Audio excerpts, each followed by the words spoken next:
By the end of this video, you will know the details surrounding the disappearance of musician Jim Sullivan, who's still missing after 50 years. I covered Jim's story in the past, but since right now marks the 50-year anniversary since anyone has seen Jim Sullivan, I wanted to keep some light on his story. Will we ever find out what happened to Jim? Musician Jim Sullivan left LA on March 4th, 1975 in a gray Volkswagen Beetle heading for Nashville, Tennessee.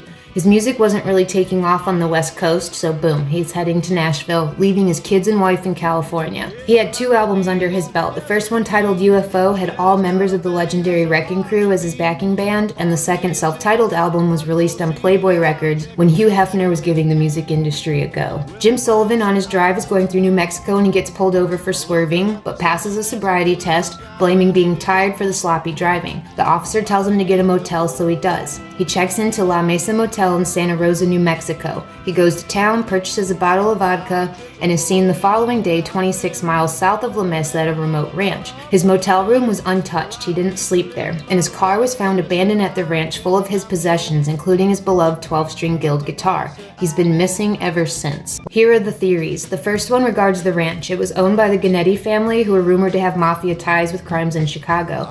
Miss Ghannetti and 2 ranch hands noticed headlights on their property and went to investigate. She asked Jim if he had a problem, and he replied, "No, do you?"